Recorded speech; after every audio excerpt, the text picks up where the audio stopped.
بسم اللہ الرحمن الرحیم۔ السلام علیکم ناظرین، آپ یوٹیوب چینل دیکھ رہے ہیں، میں عمران خان ہوں۔ سچویشن اسی طرف جاری ہے جیسا کہ لگ رہا تھا، پنجاب کھڑا ہو گیا ہے، یعنی یہ بہت بڑی خبر ہے۔ اب تک جب سے لے کر عمران خان صاحب کی تحریک چل رہی ہے، پنجاب صرف تب تک کھڑا تھا جب تک عمران خان صاحب باہر تھے۔ پنجاب میں کوئی کمپین نہیں ہو سکی، پنجاب کے اندر لوگ نکل نہیں سکے۔ صرف ایک موقع ہے جب پنجاب نے اس فسطائیت کو شکست دی، اور وہ موقع تھا 8 فروری کا، جب لوگوں نے خاموشی سے آ کر ووٹ ڈالنا تھا۔ تب پہلی مرتبہ ساری دنیا کو اس بات کا احساس ہوا کہ پنجاب کے اندر سینٹیمنٹس کچھ اور ہیں، لیکن پنجاب کے لوگ نکل نہیں پا رہے۔ فسطائیت اور جبر اتنا زیادہ ہے، اور پنجاب کی پولیس کو ایسے بروٹلی استعمال کیا جاتا ہے، لوگوں کے خلاف پٹوار خانہ استعمال کیا جاتا ہے، کینٹ کچہری استعمال کی جاتی ہے، دباؤ استعمال کیا جاتا ہے، بدماشی کی جاتی ہے، تو پنجاب میں لوگوں کا نکلنا مشکل تھا۔ پھر ہزاروں کی تعداد میں لوگوں کو گرفتار بھی کیا گیا، خوف بھی پھیلایا گیا۔ تو پنجاب کے اوپر سارا فوکس تھا کہ پنجاب کو نہیں نکلنا چاہیے، لیکن پنجاب کھڑا ہو گیا ہے، پنجاب نے انگڑائی لی ہے۔ میں آپ کو یہ نہیں کہہ رہا کہ پنجاب نے بھی چلنا شروع کر دیا ہے، لیکن اب تک کی اطلاع کے مطابق پنجاب کھڑا ہو گیا ہے، اور میں آپ کو جو چیزیں رپورٹ کروں گا وہ ایگزیکٹلی ان ایریا سے بتاؤں گا جہاں پہ جو ہو رہا ہے۔ کچھ چیزیں اگر مس ہو جائیں، کیونکہ ایک ویلاگ میں سب کچھ نہیں بتایا جا سکتا، لیکن موٹے فیکٹس سارے آپ کو میں پنجاب کے حوالے سے بتاؤں گا۔ لیکن اگر یہ پنجاب چل پڑا اور پھر دوڑنا شروع ہو گیا تو یہ روند کر رکھ دے گا پورے سسٹم کو، کیونکہ پنجاب کی طاقت کا اندازہ سب کو ہے۔ آدھا پاکستان جو ہے وہ ایک طرف اور اکیلا پنجاب ایک طرف۔ پنجاب سے شروع ہونے والی تحریک کبھی بھی ناکام نہیں ہوئی، یہ تاریخ بتاتی ہے۔ اب اس وقت جو جنوبی پنجاب سے سب سے پہلے جو قافلہ نکلا، جس کے مناظر ہم نے سب سے پہلے دیکھے، وہ ونس اگین نکلی، اور وہ اتنا بڑا قافلہ لے کر نکلی کہ ان کو روکنا پولیس کے لیے، انتظامیہ کے لیے مشکل تھا، اور ان کا پولیس کے ساتھ 2 جگہ پہ سامنا بھی ہوا۔ وہ اپنی گاڑی کے اوپر کھڑی ہو کر سفید جھنڈا لہراتی رہیں، پاکستان کے جھنڈے لہراتی رہیں۔ اس کے بعد پھر پولیس کے ساتھ ان کا، کیونکہ جب بہت بڑی تعداد میں لوگ آ رہے ہیں جہاں پہ، تو میں یہ وٹنس کر رہا ہوں ویژول دیکھ کے، اور پورا پاکستان اس چیز کا گواہ ہے کہ جہاں پہ لوگ بڑی تعداد میں نکلتے ہیں وہاں پہ پولیس ہٹ جاتی ہے، کیونکہ پولیس زیادہ بڑی تعداد میں لوگوں کے ساتھ لڑنا نہیں چاہتی، نقصان نہیں چاہتی۔ جہاں اکا دکا لوگ نکلتے ہیں، اکیلے لوگ نکلتے ہیں، وہاں پہ پولیس مارتی ہے، اور بہت مارتی ہے۔ اکیلے آدمی کو پولیس برداشت نہیں کرتی، پولیس کو بہت غصہ ہے کہ بھی نکلنا ہے تو سارے نکلو۔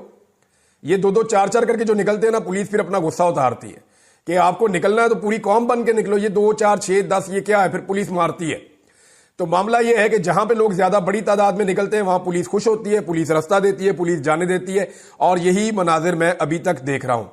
ابھی عمران خان صاحب کے دونوں بیٹوں نے، قاسم نے اور سلمان نے، انہوں نے ایک اور انٹرویو دیا، اور انہوں نے انٹرویو دیا اس مرتبہ، یہ برطانوی اخبار ہے دا سنڈے ٹائمز اس کو، اور اس میں بھی انہوں نے بتایا کہ ان کے والد کے ساتھ کیا کیا جا رہا ہے اور ان کو کس لیول کے خدشات ہیں۔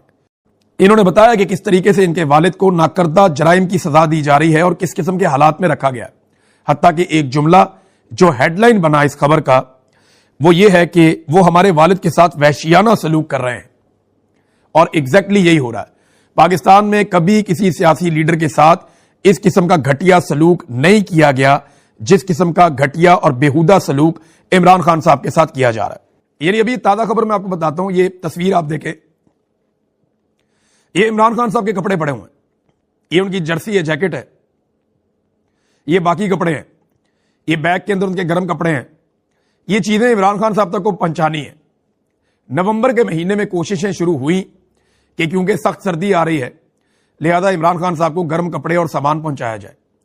1 مہینہ ہو گیا، عمران خان صاحب کی فیملی یہ سامان عمران خان صاحب تک پہنچانا چاہتی ہے، لیکن انہیں سامان عمران خان صاحب تک نہیں پہنچانے دیا جا رہا۔ دیکھیں، اسی لیے جو سیانے لوگ تھے، جو بزرگ تھے، وہ ایک بات کہا کرتے تھے، وہ یہ کہتے تھے کہ اللہ تعالیٰ اگر کسی کو دشمن دینا تو ظرف والا دے، ایسا دشمن نہ دے جس کا ظرف نہ ہو۔ عمران خان کو دشمن بھی گھٹیا ہی ملے، کبھی عدت والا کیس بنا لیا، کبھی کتابیں چھین لی، کبھی ملاقاتیں بند کر دیں، کبھی سیل کے اندر پکا بند کر دیا، کبھی کوئی سزا بڑھا دی، کبھی گندا پانی دے دیا، کبھی وضو کے لیے صاف پانی نہیں دیا، کبھی کوئی چیز روک لی، کبھی کتابیں روک لی، کبھی کپڑے روک لیے۔ یعنی یہ گھٹیا پن کی انتہا ہے۔ اللہ رب العزت اگر دشمن بھی دینا تو ظرف والا دے۔ یہ بات مجھے پہلے سمجھ نہیں آتی تھی، اب مجھے سمجھ آئی۔ پہلے میں سوچتا تھا دشمن ہی ہوتا ہے، کیا فرق پڑتا ہے، لیکن اگر دشمن کا ظرف نہیں ہے نا تو وہ کتنی تکلیف دے سکتا ہے، اس کا اندازہ مجھے اب ہو رہا ہے جو عمران خان صاحب کے ساتھ کیا جا رہا ہے۔ ناظرین، خبریں تو بہت ساری ہیں، لیکن یہ معیشت کے حوالے سے میں ایک چیز اور آپ کے سامنے رکھتا ہوں، اور یہ بار بار سامنے آتی ہے۔ دیکھیں، عاصم منیر صاحب کا جو معیشت کا ماڈل ہے وہ ناکام ہو چکا ہے، وہ فیل ہو چکا ہے۔ اس ماڈل کو تبدیل کرنا پڑے گا۔ یہاں سوچ بدلنے کی ضرورت ہے، یہاں مینڈیٹ والی حکومت لانے کی ضرورت ہے۔ پاکستان کی ملٹری اسٹیبلشمنٹ کو یا عاصم منیر صاحب کو یہ لگتا ہے کہ میں سختی کروں گا، طاقت کے بلبوتے پہ کنٹرول کروں گا، عالمی طاقت کو خوش رکھوں گا، وہاں سے کچھ پیسہ آ جائے گا، اس پیسے کے ذریعے سے میں پاکستان کو سروائیو کروا لوں گا۔ کوئی بھی ملک کبھی بھی قرضے پہ سروائیو نہیں کر سکتا۔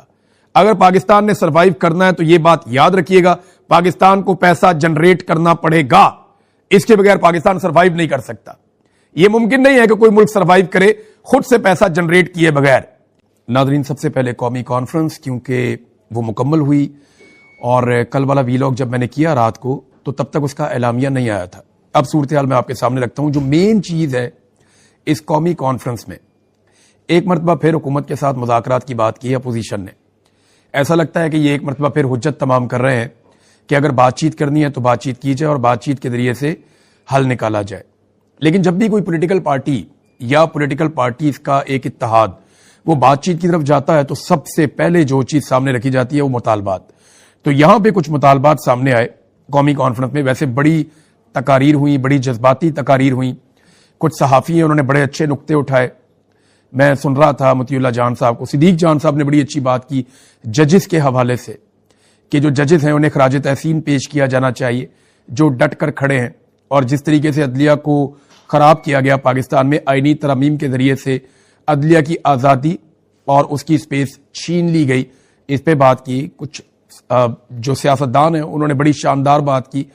تو یہ ساری چیزیں وہاں پہ ہوتی رہی، بہت سارے لوگوں نے بات کی، لیکن جو لب لباب ہے اس کا، اور جو ایک اعلامیہ کا میں مختصر آپ کو بتا سکتا ہوں کہ انہوں نے کہا جی کہ ایک تو نیا چیف الیکشن کمشنر لایا جائے، اور دوسرا اپوزیشن کے ساتھ مذاکرات کیے جائیں۔ اپوزیشن مذاکرات کے لیے تیار ہے، اور شرائط یہ ہے کہ نیا چیف الیکشن کمشنر لائیں، شفاف انتخابات بھی کروائے جائیں۔ یعنی جو پاکستان میں انتخابات کے ساتھ ہو گیا ہے، 8 فروری کے انتخابات کے ساتھ جو کر دیا گیا ہے، جس طرح مینڈیٹ چوری کر لیا گیا ہے، اس کے بعد تو پاکستان کے اندر حق حکمرانی موجودہ حکمرانوں کو ہے ہی نہیں، لہذا پاکستان میں نئے انتخابات کروائے جائیں۔ اور نئے انتخابات سے پہلے 8 فروری کے انتخابات کی تحقیقات کا بھی مطالبہ کیا ہے اس اکٹھ نے جو قومی کانفرنس کے اندر بیٹھا۔ اب یہ اسلام آباد میں اکٹھ ہوا، اس کے جو اخراجات ہیں وہ 29 لاکھ روپے کے آئے۔ میں آپ کو بڑی امپورٹنٹ بات بتانے لگا ہوں، جب رجیم چینج آپریشن ہو رہا تھا نا، تب کروڑوں روپیہ بانٹا جا رہا تھا تھیلوں میں بھر کے۔ میں نے اس کے بارے میں آپ کو خبریں بھی دی تھی، بڑے بڑے ہوٹلوں میں لوگوں کو ٹھہرایا جا رہا تھا، اور یہ لوگ آزادانہ اپنی کاروائیاں کر رہے تھے، اور کتنا خرچہ ہو رہا تھا، کون خرچہ اٹھا رہا تھا، اس کا کوئی حساب کتاب ہی نہیں تھا۔ میں نے آپ کو کچھ بندوں کے بارے میں بھی بتایا جو پیسہ لے کر پہنچے تھے باقاعدہ